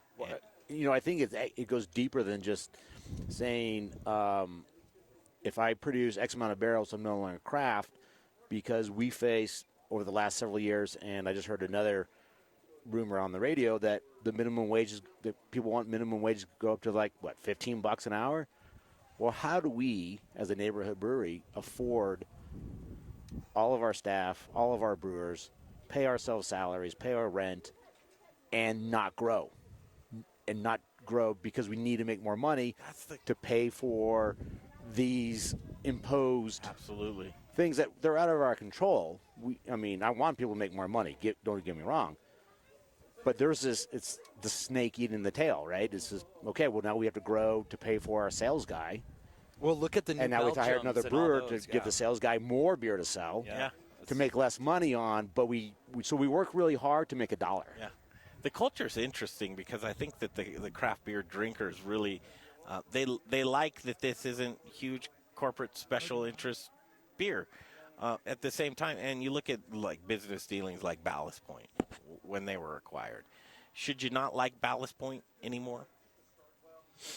Is that if there's a craft brewery that's picked up by InBev, but it's still in their portfolio and they keep all the same people, should you take off your hat that you went to their brewery for the longest time and said this is not the beer I'll drink anymore because of that? Hey, Jay. Right. What are your thoughts? You're like, yeah, right. I'll solve it all for you right here, Jay Parker. So here's what it is. So craft beer, and you start small, and you're a micro brewery, and then you start small, and the bigger you get, and the bigger you get, and the bigger you get, and then when you're at a point like Sam Adams where people start to argue, are you craft anymore? Are you not? It's like that's just the evolution of it. Business, right? And you can't economics. You can't go back. So you just have to decide, and then make your argument when you do interviews and go, listen, you can call me craft, you can call me not craft.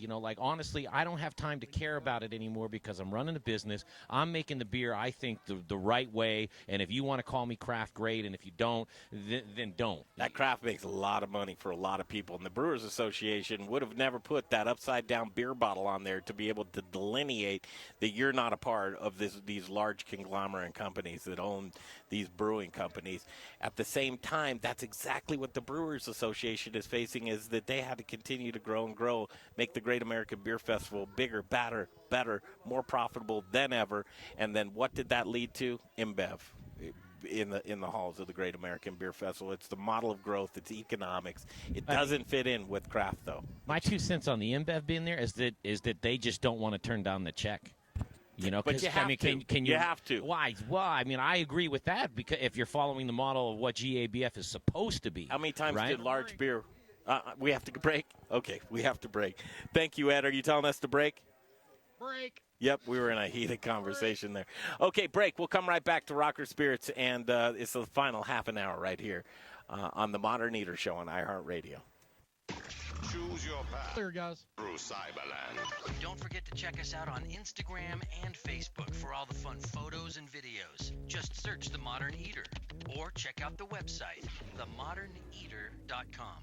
The U.S. is in debt, and the IRS is getting more aggressive, using private agencies to track you down, seize your assets, and even start the process of taking away your passport. Dealing directly with the IRS can be a daunting experience. Oxford Tax Partners has the experience and the reputation at substantially lowering your IRS debt, or even having it forgiven. Don't wait. If you owe more than $10,000, take advantage of the Fresh Start Initiative. If you qualify, it will stop the IRS collection agencies from coming after you. Let the experts at Oxford Tax Partners get you protected once and for all. Call Oxford Tax now at 800-575-1919. That's 800-575-1919. If you owe more than $10,000 to the IRS or haven't filed your taxes in past years, with one phone call, you may be on your way to having your taxes forgiven or substantially reduced. Find out more. Call the tax experts at Oxford Tax Partners for a free consultation now at 800-575-1919. 800-575-1919. That's 800-575-1919. Hey guys, Chris Johnson here, owner of Rome Sausage, your hyper-local source for all things sausage awesomeness. My family is proud to carry on the fine traditions of Rome's founder, Jerry Rome, by producing a variety of amazing sausage in small batches with an eye on quality, not quantity. Every batch is made here in the great state of Colorado by hand mixing spices, utilizing lean cuts of pork to make an outstanding product. Sourcing ingredients and materials locally, we are committed to supporting local vendors, chefs, restaurants, and the entire Colorado food scene. Getting hungry yet? Brats, Italian, breakfast, hot Polish, green chili, chicken apple, and the world's best chorizo. You can source all of our sausage through a variety of food service distributors. If your distributor doesn't carry it, call us. We'll come direct. You want a custom item? We'll do that too. Samples, and of course, sausage jokes, can be had by contacting me directly at chris@romesausage.com or by phone at 303-296-7663. The Modern Eater loves Rome Sausage, and I know you will too. Wear black and eat spices. Hey, Modern Eater listeners, this is Zach from The Spice Guy, Colorado's favorite spice company. Spice is the variety of life. At The Spice... Yeah, no problem. We'll... Farmers all over the world. Choose from thousands of different... Okay, bud. Thank you. ...spices and ingredients. Or let us create and blend custom flavor profiles for whatever style of food it is that you're working with. With over 1,000 restaurants, food brands, and chefs behind us, you can't go wrong when you choose The Spice Guy for all your spice needs. The Spice Guy. Spicy. Born in Breck, raised in Denver. TheSpiceGuyCo.com. Listen up, barbecue lovers. Greg Hollenbach here for Proud Souls Barbecue and Provisions. Proud Souls is Denver's authority of all things barbecue. Do you rule your neighborhood with the best backyard barbecue? 1 minute. 1 minute. Proud Souls has all the equipment you could possibly want. A variety of wood, pellet, and charcoal grills and smokers. Award-winning pitmasters and owners of Proud Souls, Dan and Tony, have a passion for barbecue, and it shows. Located on 25th and Federal, Proud Souls retail store is bursting at the seams with your barbecuing essentials, the Spice Guy spices, and superior flavored fuels for your pit like hickory, mesquite, oak, pecan, cherry, apple, peach, maple, grape, and a variety of blends. Hit their website, ProudSoulsBBQ.com, for delicious hands-on barbecue classes and get information on current promotions and deals. Here we go. Barbecue, locally owned and operated on 25th and Federal. There are guys. Proud Souls Barbecue and Provisions. That's ProudSoulsBBQ.com. Hi, Michael Myers from Distillery 291. Mics are hot. That'll get me in trouble. Ride it like you stole it, drink it like you own it. You're listening to The Modern Eater on iHeartRadio. Talk about going off the rails. There, you were making reference. We did that just then. I think the conversation's fascinating, and I'm not one.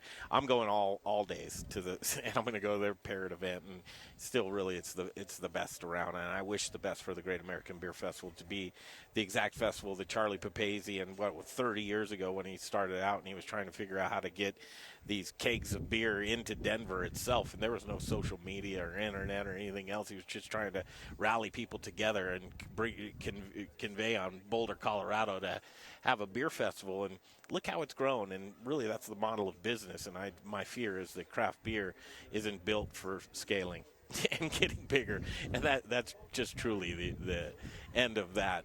And everybody has an opinion on it. Well, it's hard. I think business period is hard because you have to decide. In my industry, little guys don't make it anymore. I mean, in the food world, because the margins are so thin, you're talking about 2 and 3 pennies on the dollar bringing to the bottom line. And the reality is you have to, at 2 and 3 cents, think about it, folks, $10 million, that $200,000 is nothing at the end of the year when trucks cost $138,000 each. So you got to be like a $20-30 million, and then all of a sudden, am I not doing what I started to do, which was supporting the small farmers? And I think there's a level where you have to keep that focus. And just like I would encourage you guys and every small brewer out there, keep your focus. Andy, set this up. What are we doing? All right, like we talked about earlier, this is our Black Pearl. It's kind of our flagship big barrel-aged imperial porter that we launch on our anniversary every November. Which is? Which is November 16th this year. Yeah, big party down there at Locavore. So we typically do these in barrels, and we this year did a variant in the Rocker bourbon barrel that we got from Dustin and Nick. So yeah, he's a tough critic though, because I hope he likes it. That's like black gold. No, I like Dustin it over there. says that beer is. There, you guys. Oh, beautiful. Down short of glass. Whiskey is what's your deal there, Dustin? Whiskey is what beer wants to be when it grows up. One more time there, sweetheart. We've got our Houston, producer over we here. have a problem. There we go. You're live. Now you've got a Would problem in you just your cut this headset, up? but Would you just cut this up a little bit and make me would you sound talk better? about that beer? All right. No, I always have fun with these guys. What they do is they're passionate just like us, but I always have a good time and say we make what beer wants to be when it grows up. Fair enough. Whiskey. But right. I like me some beer. Let's see what we got here, guys. So we're going to get this. We're going to roll this talk to me into again about this? November when it gets cold, starts snowing. This is the kind of stuff you sip while you're and it's watching a the stout, TV right? and stuff. Is that what is this? It's a porter, so a little bit okay. a little bit less roasty, a little bit less hoppy than a big imperial stout. Okay. So it's going to be more malty on the imperial porter side, but. So speaking of big boys, Breckenridge Brewery actually did the ABV testing for us. So it's a bona fide 11.6. Wow. Yep. And that's good. Ooh, that's really good. I love it. Light doesn't even penetrate through that, man. That is some. So this is the inaugural or the maiden voyage, if you will. No one's tasted this until now. I'm going to tempt that down and drink it like scotch. And that is sitting by a fire. I'm not a big beer drinker, and I'd be straight up lying if I told you any different, but I drink this, honestly, and I'm not just doing that on the air. Yes. This if someone can taste it, give them chocolate. the flavor. Yeah, I mean, it's got some chocolate in it. It's just, gosh, it's good. When we barrel age, we rip a lot of oak out, right? So you can think of like leather chairs, pipe tobacco, chocolate, all that stuff that paints a pretty picture. A lot of counseling that you sitting in the leather chair. all that, yeah, right. It's all those things that makes you just want to be alone in the dark, watching it snow. Alone in the dark. Thank you for describing my life. Jason, Andy, give the address again. 5950 South Black Canyon Road. Go visit them. Littleton. And if I could say one thing, these guys are killing it over there. We get so much great feedback for you guys in our place. We always get people to talk about what's going on in Littleton, and you guys are always in top conversation. So cool. Kudos to you. Well, I actually just saw a couple leave our brewery when we were on our way here, and then I watched them walk out of here too. Yeah. So there you go. Nice. We share. Yeah, that's hey, very man, cool. I am down for it all the time. Good luck, Great American Beer Festival. It's going to be your year, that's for sure. Locavore Beer Works, we'll see them down there at Great American Beer Festival. Go say hi to them, and we'll continue right here from Rocker Spirits. Choose your clear. through Cyberland. Don't forget to check us out on Instagram and Facebook for all the fun photos and videos. Just search The Modern Eater or check out the website, themoderneater.com. Doors, doors, doors. You do not have to take a guess at a home center or chance it with a subcontractor or handyman in order to get those old, ugly, drafty exterior doors replaced. And how about those doors inside your home? Looking good or not? Hi, Dan Cicchini, Done Right Doors. We are the experts in full-service turnkey door replacements. Todd? Well, yeah, Dad. With hundreds and hundreds of exterior door style and color combinations from Provia, our custom-finished interior doors, plus our expert in-house door program, we are the ones to get the job done right. On time, on budget, no loose ends. For sure, Todd. Folks, call and check us out. Book your door project now for select install dates, and you'll enjoy a 12% savings. Kitchens, baths, counters and floors, and even replacement windows and doors. You have our word. We'll treat you right at Done Right. 303-722-2295, 800-362-8370, or drhi.com. Hey, Colorado chefs. Brian Freeman with Growers Organic and the Modern Eater Talk Show. Do you care about where your food comes from? I do. Do you want loyalty from customers who care about 1 minute to live read?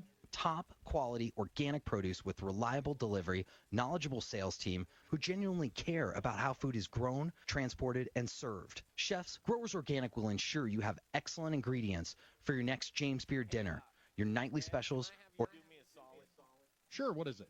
Revolution, and go organic with Growers Organic. Look us up online at growersorganic.com.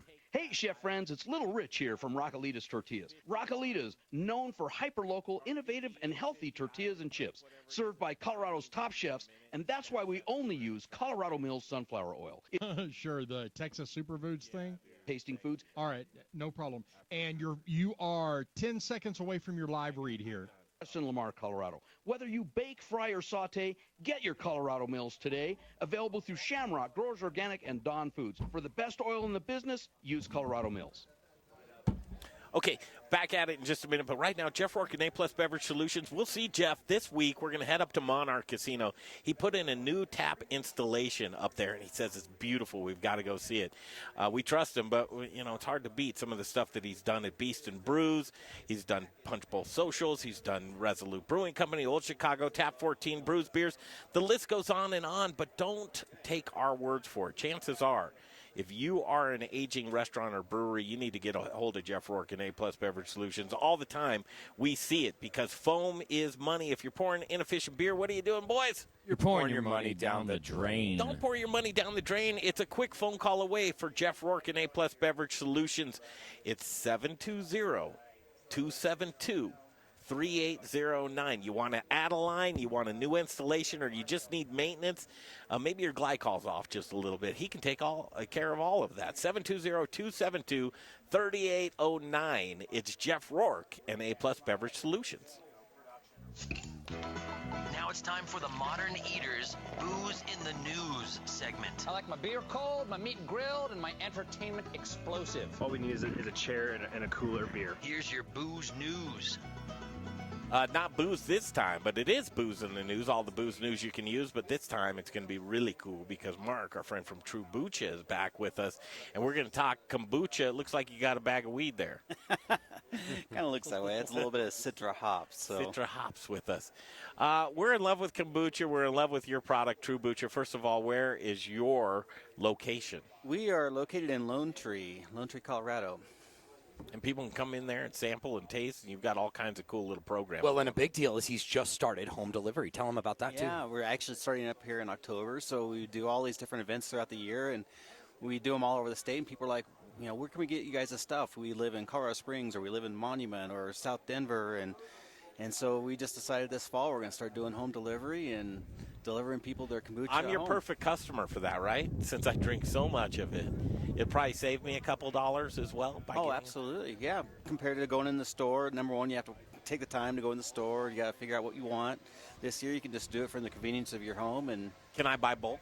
Oh, absolutely. We'll sell you as much as everything. As much as you want. You're going to show us something here today. Where we left off is last time in studio.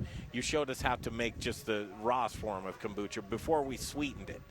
And we haven't had a chance to sweeten our batch of kombucha, and we might even have to start over because we let it sit a little too long, right? Right, yeah. But what are you going to show here today? Well, so let's kind of revamp where we were at before. So we made our tea, we added our sugar, so we had the first fermentation, and then that's where it kind of sat. So happens a lot with people at home. They get busy, life kind of takes over. Next thing you know, they got basically vinegar.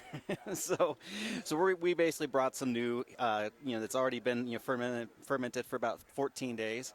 And so that's what's sitting in here, and that's what I got in these bottles right here as well.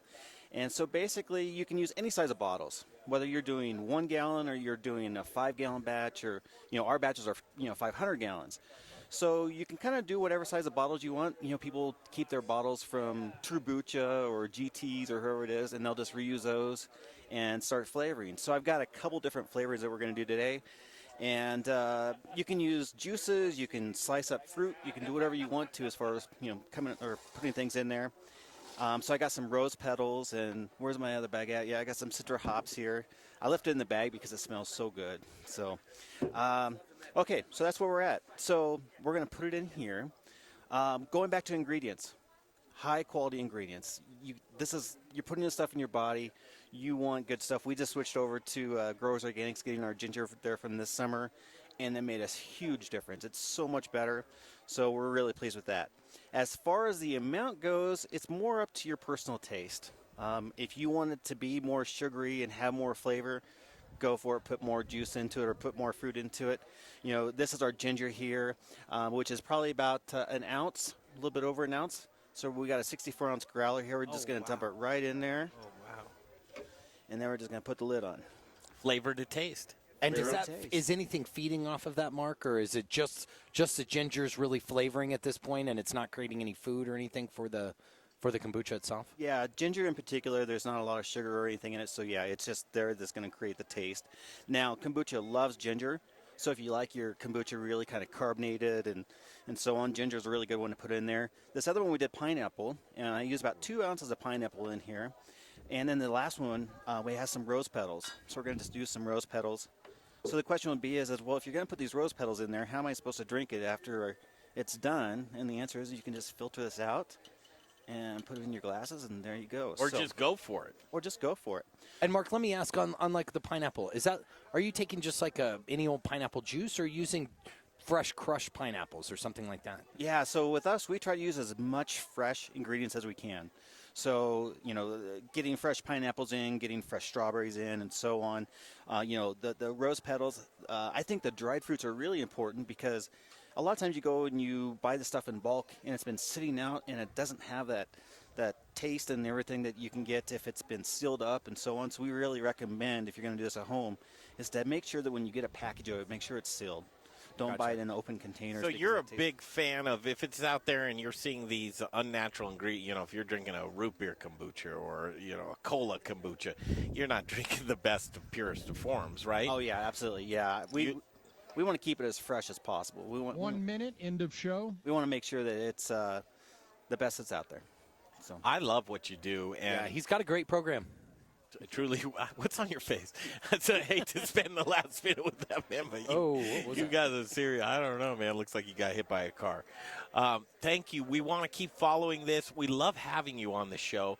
Next time that you come in, we're going to taste these right now, but I want to start looking at the ingredients that are fun ingredients for people to mix in. Yeah, definitely, absolutely. For their own kombuchas. Yeah, absolutely. Such a cool thing. Trubucha, what's the address again? 10047 Park Meadows Drive in Lone Tree. And your website? Yep, or Trubucha, TRUBUCHA.com. Good stuff. 20 seconds. I love it. Brian Freeman, great show here at Rocker Spirits. Next week you'll be in Hawaii. Yes, I will be. I will call in, though. Thank you. You're only 4 hours difference. Briar Common is where we'll be. We'll recap Great American Beer Festival. All's well in the world. Thank you, Jay Parker, and to Rocker Spirits and Dustin Evans. This has been a great show. We'll see you next week on the Modern Eater Show. KRFX HD2 Denver. Talk station. Ross Kaminsky in the morning. Kaplis in the afternoon, 6:30.